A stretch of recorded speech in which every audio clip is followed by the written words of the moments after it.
Selamat sore Bang Herwanto. Ya, sore. Bang, mungkin melihat kejadian kemarin nih sempat ramai nih Bang terkait Denny Sumargo mendatangi rumah Farhat Abbas gitu. Mungkin kalau dari Abang sebagai kuasa hukumnya Nopi melihatnya seperti apa sih Bang? Ya, kalau saya melihatnya pertama begini ya. Densu adalah orang ya, yang bertanggung jawab terhadap apa yang dia lakukan, apa yang dia ucapkan, ya, apa yang dia tulis.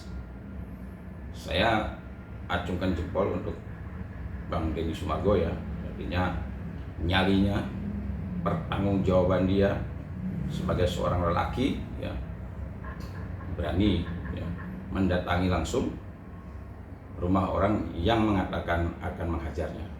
Ya, ini gentleman menurut saya ya. Itulah apa namanya, bukan berarti jagoan atau tidak jagoan, tapi inilah ya, bentuk dia bertanggung jawab terhadap apa yang sudah dia ucapkan gitu. Dan menurut saya bagus. Tapi kan hal ini kan bermula ketika Farhat Abbas bilang Densu pro sama Agus dan salahkan Novi gitu. Lalu Denny Sumargo itu tulis 3 huruf yang di statusnya itu ya Bang, yang sehingga membuat Farhat mengatakan hajar kepada Denny Sumargo. Tapi pada saat ditemui itu Bang Farhat itu mengatakan hajar itu adalah sebuah kelompok yang memang dari iman hukumnya dia gitu. Gimana Bang mungkin Bang? Ya begini ya. Saya tidak mengatakan bahwa 3 huruf yang dikatakan Denny Sumargo itu benar atau baik ya, saya tidak mengatakan itu. Tetapi apa yang dia ucapkannya, dia bertanggung jawab. Nah, ini yang saya katakan bahwa saya memberikan jempol.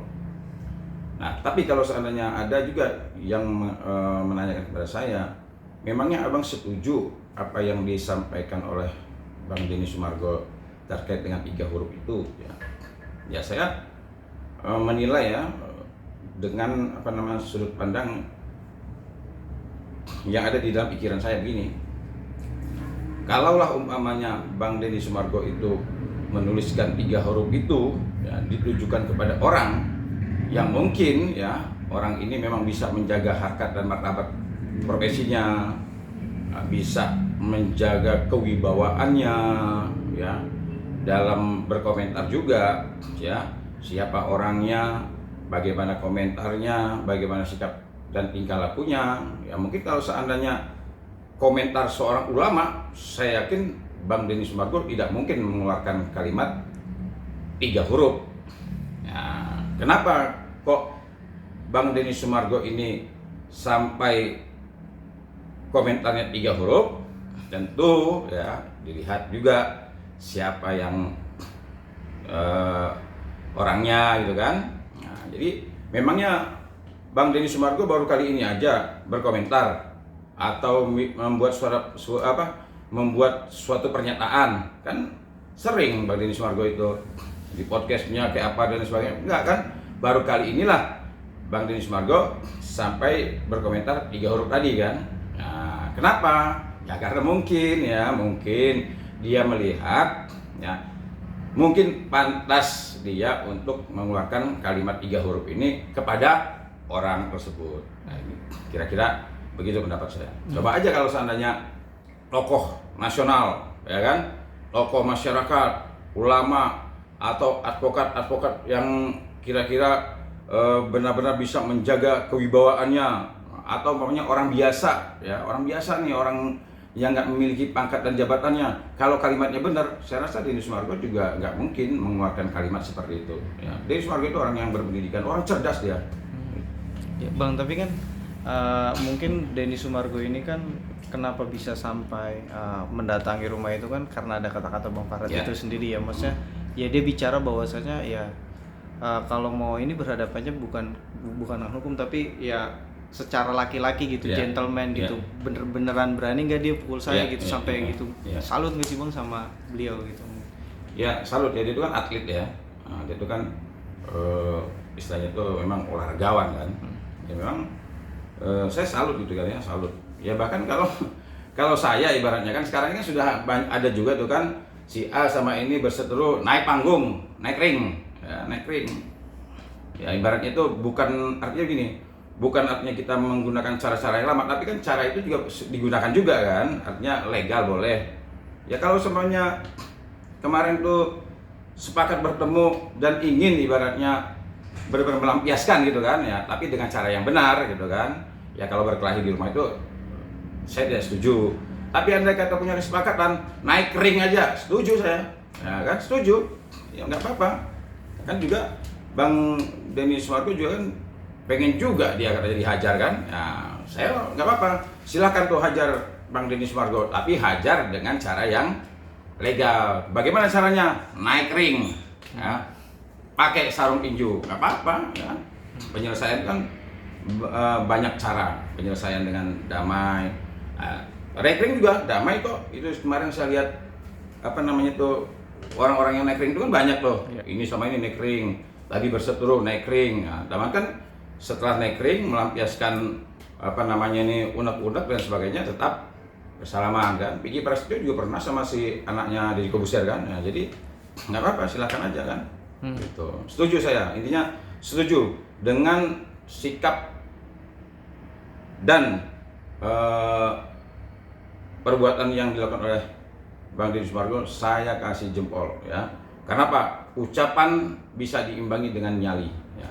Boleh nggak kita berkata keras? Boleh kalau nyali kita besar. Tapi kalau nyali kita nyali tempe, omongan kita dia direndahin. Kalimat-kalimat yang baik, yang jujur. Kenapa? Karena nyali kita nyali tempe. Kalau nyali kita nyali baja, silakan. Nah, jadi sesuai gitu.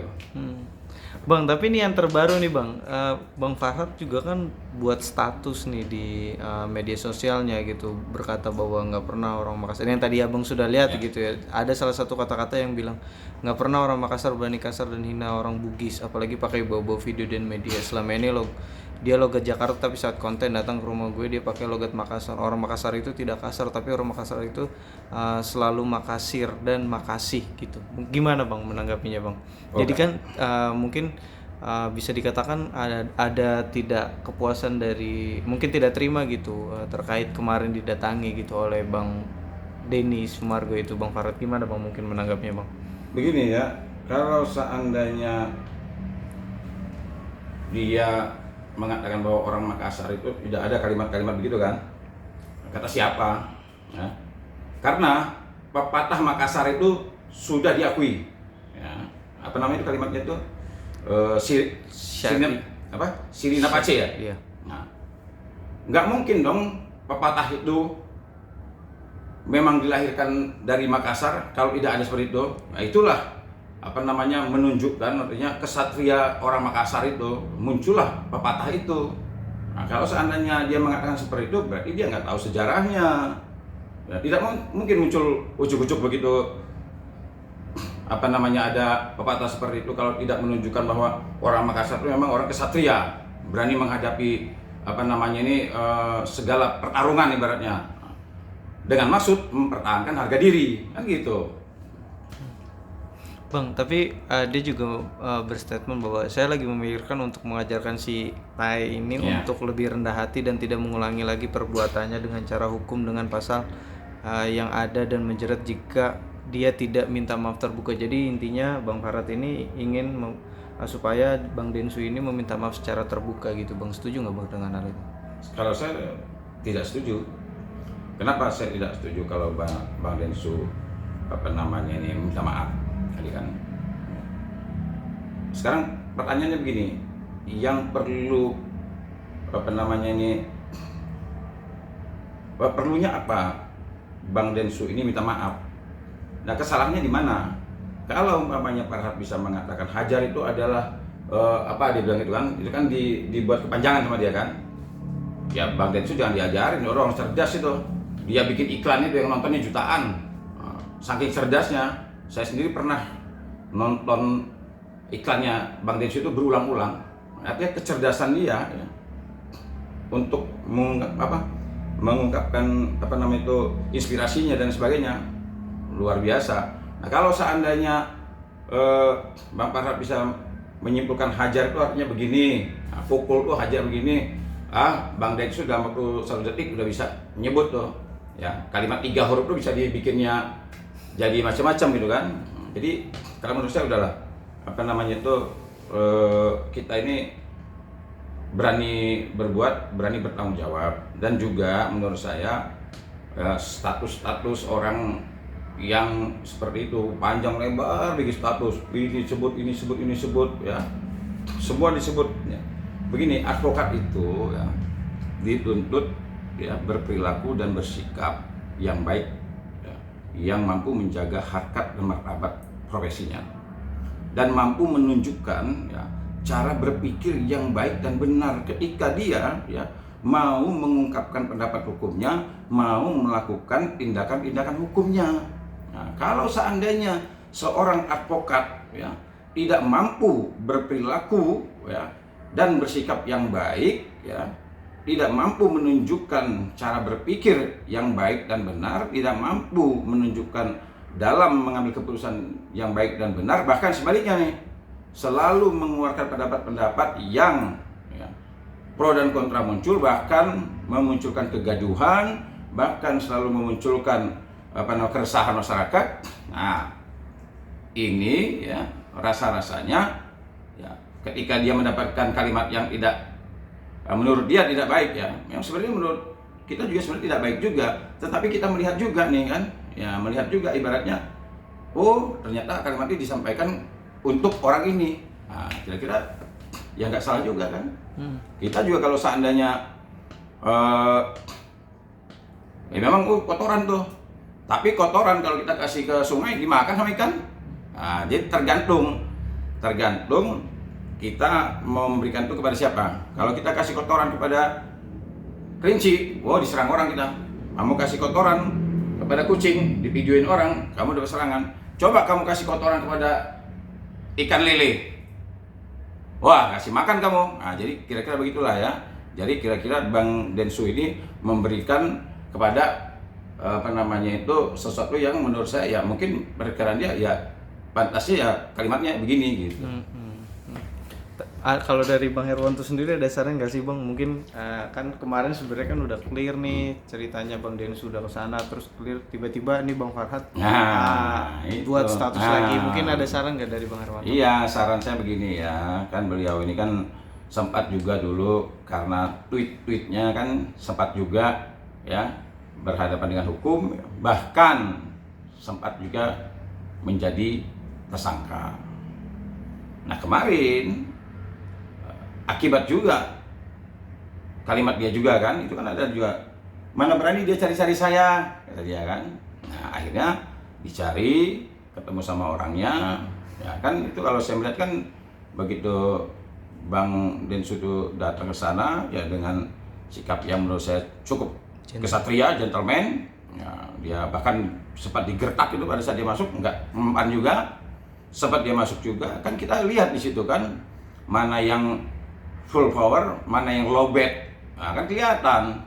Nah begitu, bahkan terakhir diajak salaman pun Bang Densu nggak mau, tidak perlu, nah, kan artinya dia konsisten. Bahkan begitu dia keluar itu kan sempat dibilang sirine pace itu kan, nah, saya tidak mau menggunakan ini, tapi kalau saya ditantang, nah, sirine pace. Ya itu artinya ibaratnya harga diri dia segala-galanya. Di kampung saya sendiri, ya, saya ini orang Palembang, ya, orang Sumatera. Bukan hanya gara-gara uang 1.000 terus ngebunuh orang, bukan masalah hal 1.000-nya, tapi ada harga diri di situ. Nah, orang kalau sudah bicara harga diri, semua dipertaruhkan. Ya. Di tempat saya juga ada. Ya. Tempat saya lahir di Lampung, ya, asli saya Palembang. Di Lampung itu juga ada, namanya PIL. Nah, PIL itu harga diri. Kalau sudah menyangkut dengan PIL, maju, pulang, tanpa tinggal nama, atau kamu menang.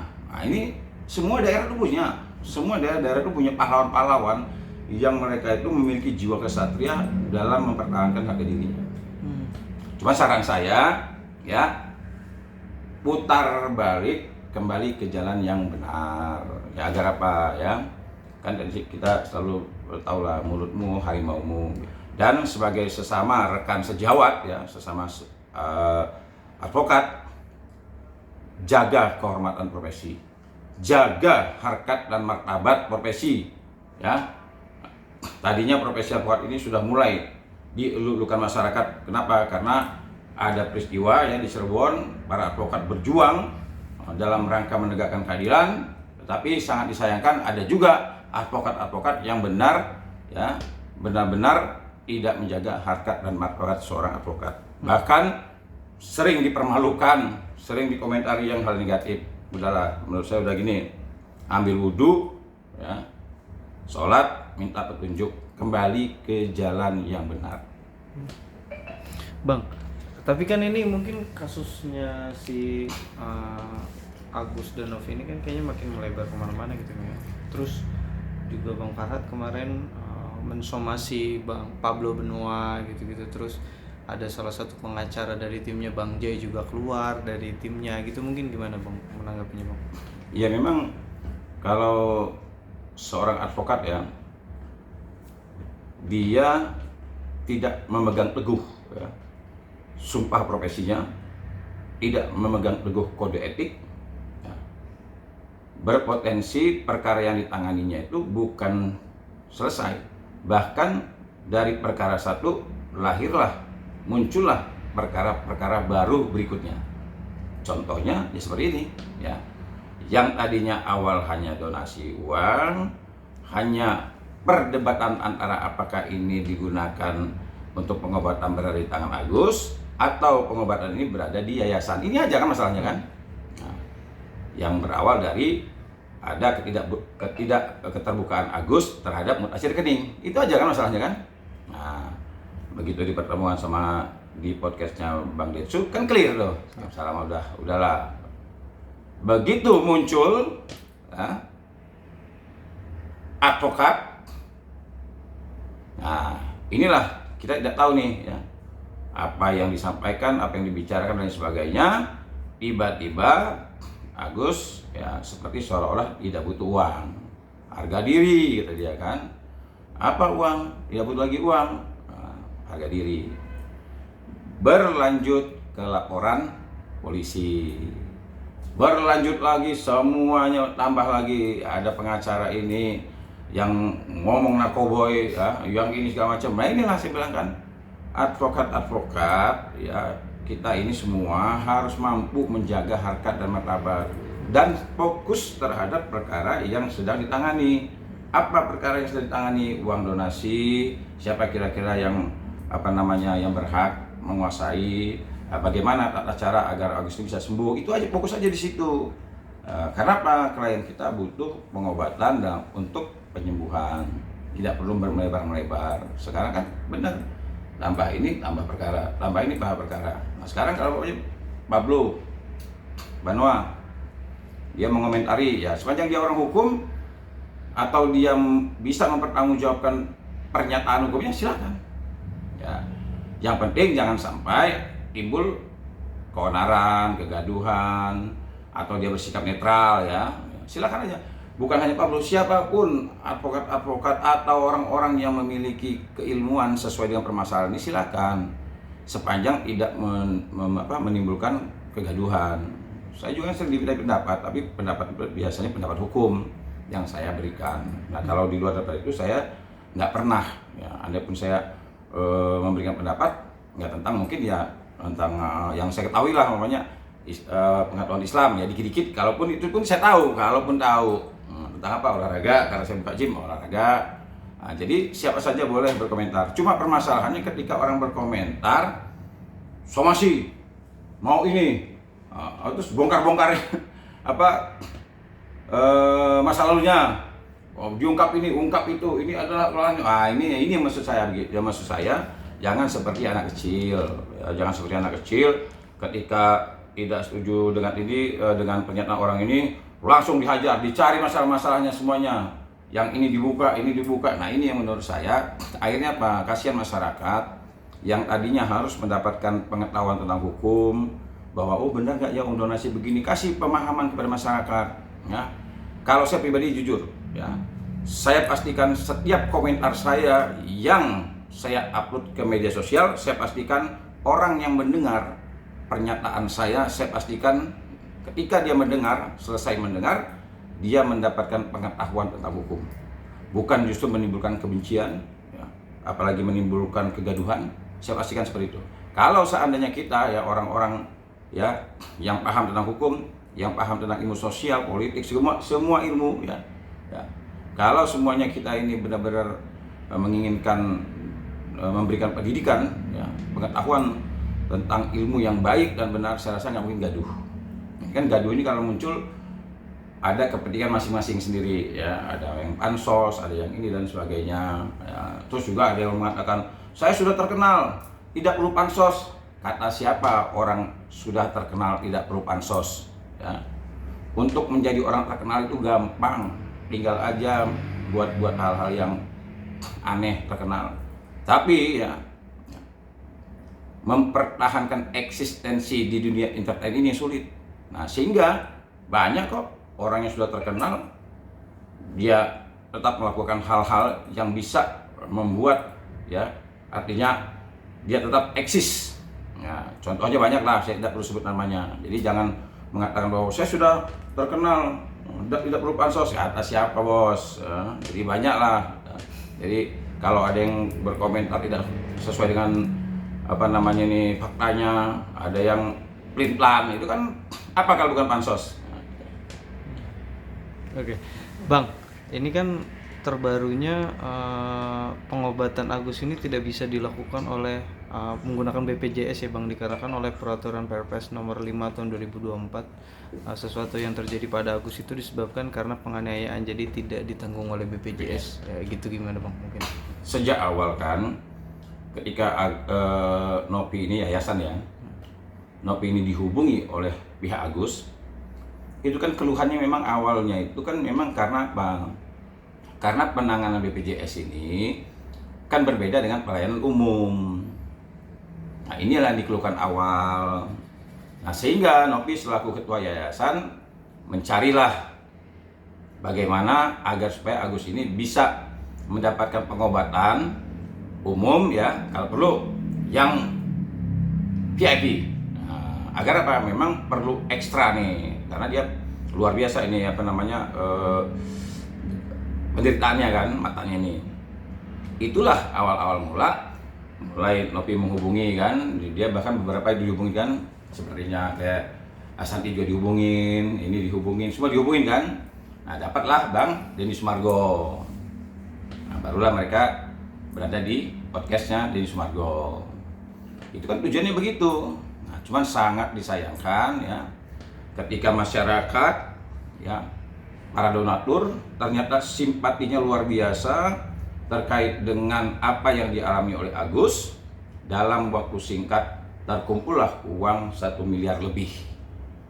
Nah, seharusnya Agus di sini luar biasa bersyukur, ya, artinya luar biasa nih para donatur ya, dan juga bantuan Nopi dan juga Bang Densu, ya, artinya banyak orang yang apa namanya itu turut serta membantu agar donasi Agus ini bisa berjalan dengan baik dan mendapatkan respon yang sangat luar biasa oleh masyarakat. Sayangnya nih, ketika Nopi mempertanyakan sudah berapa uang yang masuk, dijawab oleh pihak Agus 500 katanya kan. Dan ternyata begitu dicek perbedaan 1 hari, ternyata uang itu 1,5 miliar katanya. Artinya dalam 1 hari perbedaan 1 miliar kan, inilah yang membuat prasangka buruk Nopi terhadap Agus ada kebohongan. Nah, untuk membuktikan itu apa namanya, apakah lalu lintas keuangan ini baik-baik saja, dimintalah mutasi rekening. Itu saya lihat dari percakapan di podcastnya Densu, itu ketika Nopi telepon keluarga Agus pihaknya untuk minta mutasi rekening, kan Agus sendiri menjawab. Agus teriak nangis kata dia kan, katanya depresi ya, Agus sedang depresi dan sebagainya. Ya kalau saya menduga ya mungkin dia khawatir. Kenapa ketika Nopi selaku ketua yayasan meminta mutasi rekening, otomatis pasti ketahuan lalu lintas keuangan. Nah, disitulah baru ketahuan kan, ada 98 juta keluar ke sini, ada 50 juta ke sini, ada 200 sekian juta ke sini. Nah, itu kan ternyata penggunaan uang tersebut bukan untuk penyembuhan atau pengobatan. Saya juga sering ditanya, Kemarin saya tanya tuh, Bang Hermanto, memangnya uang itu tidak boleh digunakan selain daripada untuk pengobatan? Saya jawab, boleh.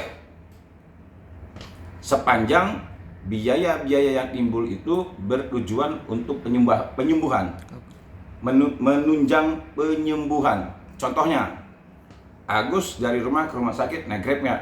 Naik Grab. Keluar biaya nggak? Keluar. Makan keluar biaya nggak? Keluar. Itu kan bukan pengobatan. Bahkan Nopi sempat bilang daripada naik Grab mendingan di mobil yang sekan-sekan aja lah, gitu kan? Itu ya. Nah, itu adalah biaya yang timbul untuk menunjang penyembuhan. Nah, tidak ada hubungan dengan pengobatan, tapi boleh sepanjang bisa dibuktikan untuk menunjang dan bertujuan penyembuhan, boleh digunakan. Nah, terus untuk kepentingan lain boleh nggak? Tidak boleh. Inilah perbedaan donasi sama sedekah. Kalau donasi itu ada catatannya, ada tujuannya. Sedekah itu kita berikan kepada kotak amal infak, itu boleh digunakan untuk apa saja, untuk anak yatim, untuk masjid, macam-macam boleh digunakan. Dan si donatur tidak ada catatan namanya. Nah, itu orang yang memberi di masjid itu nggak ada catatan itu. Tapi kalau donasi ada catatannya, ada kepentingannya gitu. Jadi harus bisa dipisahkan ya. Kalau uang itu digunakan untuk selain daripada untuk pengobatan dalam rangka penyembuhan, tidak boleh. Nah, jadi makanya ketika uang itu sudah berada di tangan yayasan, ini menurut saya sudah tepat. Yayasan menguasai uang bukan untuk memiliki, ya, tapi menguasai dalam rangka mengawasi penggunaan uang tersebut. Kenapa? Karena ada kewajiban yang melekat terhadap uang tersebut. Nah, apa kewajiban yang melekat? Ya, kewajiban penggunaannya. Nah, penggunaannya. Kalau tidak ada kewajiban yang melekat, uang itu dikuasai yayasan, ya, dalam hal ini Nopi sebagai ketua yayasannya, Nopi bisa dipenjara. Kenapa Nopi tidak bisa dipenjara? Makanya sebenarnya menantang kan Erdila pada saat itu. Yang pertama dalam hukum pidana itu, orang yang bisa dipidana itu kalau melawan hak. Tapi pertanyaannya, apakah penguasaan uang terhadap yayasan, dalam hal ini ketuanya Nopi, punya nggak hak yayasan menguasai itu? Jawabannya punya. Yayasan. Kalau saya nggak punya hak, nggak mungkin yayasan berani. Kenapa Agus minta tolong ke Nopi? Pertanyaannya awalnya, karena dia tahu Nopi ketua yayasan, bukan ketua ormas, bukan apa ini. Artinya ada hubungannya dong, nyambung gitu. Tapi sebenarnya itu uang yang saat ini sudah ditarik sama yayasan itu sebenarnya bisa digunakan lagi kan, Bang? Bisa. Iya kan, maksudnya buat pengobatan Agus. Bisa. Bisa. Uang yang sekarang dikuasai Nopi itu, ya. Kalau ada bertanya, bisa nggak digunakan sama Agus? Bisa. Ya. Dan tidak perlu ditanya apakah bisa digunakan atau tidak. Nopi sudah mengatakan dari awal. Saya bertanya langsung ke Nopi kok. Saya bilang,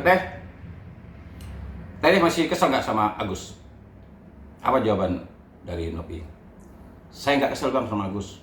Bahkan saya tetap akan melakukan pengobatan agar Agus sembuh.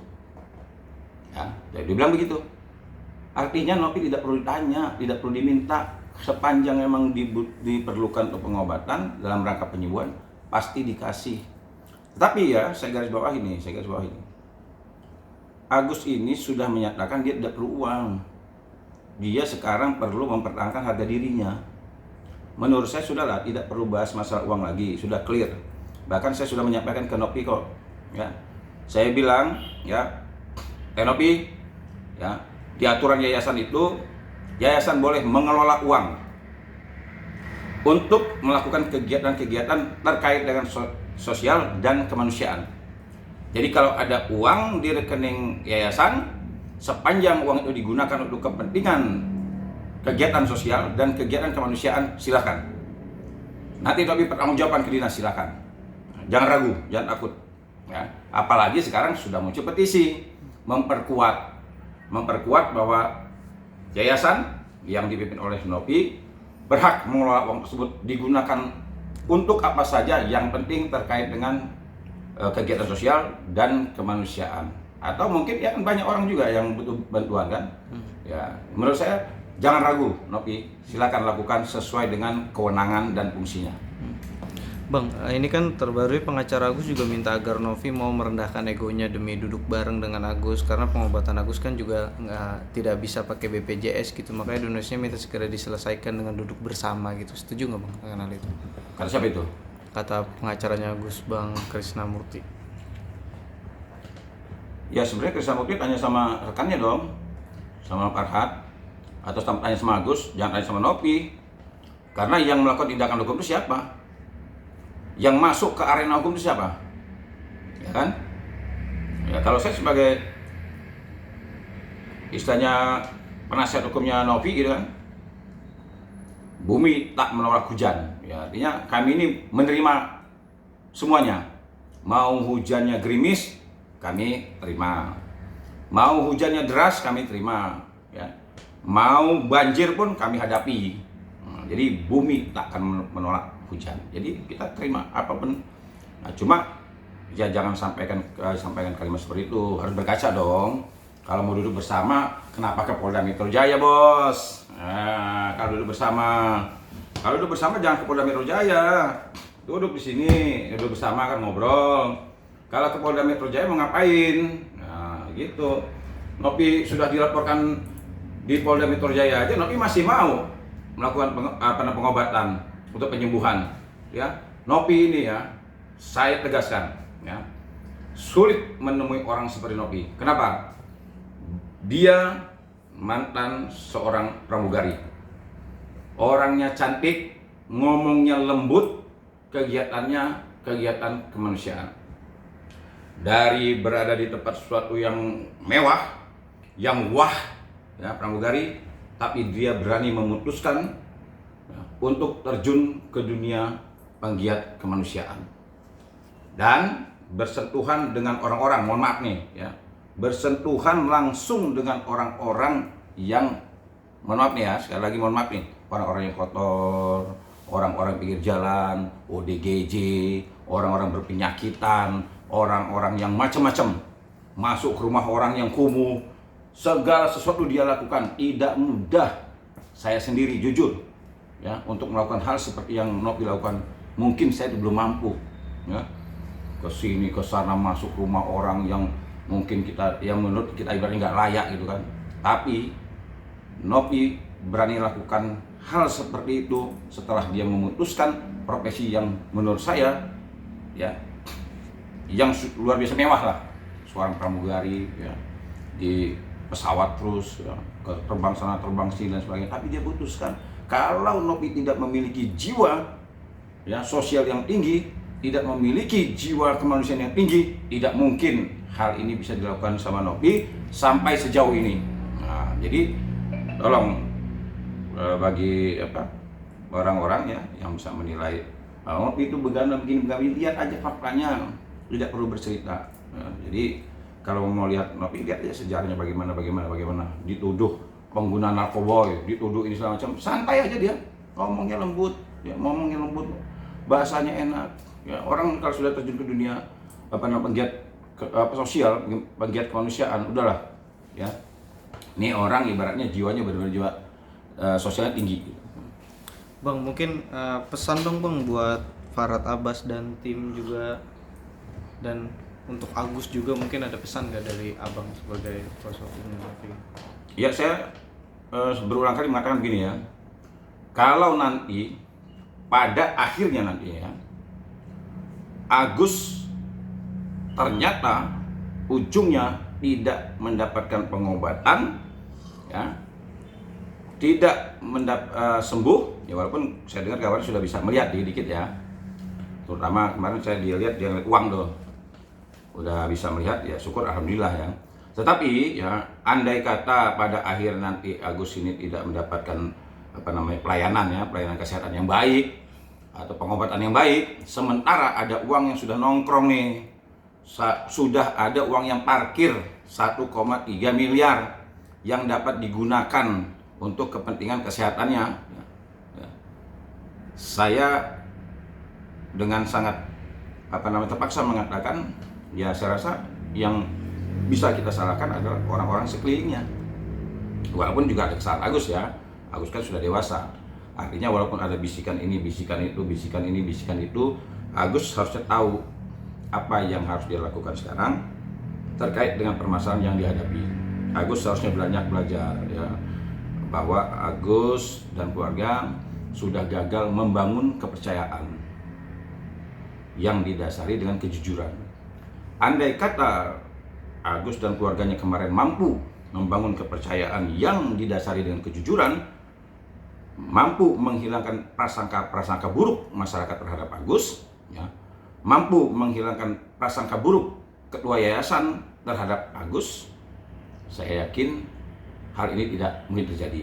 Ya, jadi saya hanya menyarankan Agus ya mungkin saat ini atau yang akan datang ketika diberikan amanah ya terkait dengan uang atau benda, ya saya berdoa ya, dan berharap Agus memilikilah sifat yang pertama sidik, jujur, ya. Yang kedua amanah, ya, artinya dapat dipercaya. Ya. Ini kalau seandainya kejujuran sudah tidak ada, maka amanah akan hilang. Tapi kalau sudah sidik ini ada, jujurnya ada, maka amanah dipercayanya pasti dapat. Jadi harapan saya ya, kalau Agus kemarin mungkin ada kekeliruan atau ada kesalahan, ya sekarang sebenarnya masih ada nih. Kalau saya melihat masih ada kesempatan. Tidak terlalu mempertahankan ego. Tapi kalau seandainya saya melihat dari Agus roadshow sana roadshow sini dengan sebanyak mungkin dia mengeluarkan kalimat yang tidak menunjukkan dia benar-benar orang yang butuh bantuan, orang yang benar-benar butuh pengobatan, ya Agus semakin lama semakin banyak orang yang akan membuli. Saya juga kasihan, nggak pantas sebenarnya Agus dibully. Cuma permasalahannya kalimat-kalimat yang keluar dari Agus inilah yang tadi saya bilang kan, akhirnya muncul orang bully kan. Omongannya memang benar, saya akui netizen kita omongan itu kasar memang, ya saya akui. Tapi harusnya orang yang menerima bulian ini harus introspeksi diri juga. Sama seperti tadi kan, apakah Densu itu mengeluarkan kalimat nggak baik? Memang iya, cuma kan kita tahu juga kenapa kok sampai orang ini, itu sama seperti Agus. Kenapa orang bully Agus? Agus ini orang yang menderita, orang yang kena musibah. Tapi kalimat-kalimatnya luar biasa. Bahkan ada yang bilang beli air keras lagi. Itu kan nggak wajar. Tapi kita introspeksi diri. Kenapa netizen sampai seperti itu? Nah, sama juga nih ya. Kenapa Bang Densu sampai mengeluarkan pernyataan seperti itu, kalimat seperti itu? Nah, harusnya yang menerima kalimat itu introspeksi diri. Nah, kenapa ya kok begini ya? Kenapa ya kok begini ya? Itu aja. Oke, good.